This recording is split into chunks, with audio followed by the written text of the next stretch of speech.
Què es menjava? Per la festa de Sant Joan, normalment, en les cases fem, per ma mare, fem sopa rellena i guisau en mondonguilletes. I per Pasqua era sempre dolces de Pasqua, la mona. Com se celebrava abans una boda, un bateig o una comunió? A veure, abans normalment se feien en casa. La gent que tenia puesto en casa, ho feia en casa, contratava unes dones que els feien el dinar. Ma mare, com era cuinera, era una de les que anava molt a guisar per bodes, per comunions, per batejos, però normalment se solia fer en casa.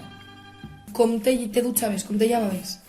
A veure, entonces jo parlo de quan jo era joveneta. Sí, quan me casí ja ho teníem tot normal, però si llavàvem, la meva mare calfava un perol d'aigua, estàvem en el quarto de bany o en l'habitació i en un drapet se llavàvem, se rentàvem, se secàvem.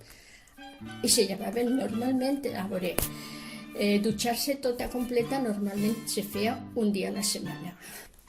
Quanta roba tenies? Roba, poqueta, entonces era molt poqueta. Teníem una muda que era pels diumenges, i ja te la posaves els diumenges a soles. I després teníem un parell. Quan començares a eixir soles al carrer a jugar? Jo no he sigut molt eixidora, jo he sigut molt de ma casa, he estat molt en casa. Jo tenia en ma casa a ma mare i a ma abuela. O sigui, ma mare era viuda, i estava ma abuela amb nosaltres i ma mare anava a treballar i jo estava en ma mare i ma abuela. Entonces jo solia estar molt en casa. Jo al començar a eixir pràcticament als 17 o 18 anys. Als 18 anys és quan me posia jo a festejar. Als 18 anys. Com eren les relacions de nòvios? La relació de nòvios, a veure, bé, jo estava anant en el meu nòvio quan 4 anys. Relacions, bé, a veure, no podies agarrar-te de la mà davant dels pares, perquè que poca vergonya. Què feia la gent en un enterro?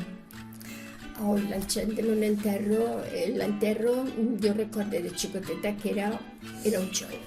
Jo, de joveneta, ja 14-15 anys, me n'anava a la porta del que s'havia mort per veure com ploraven.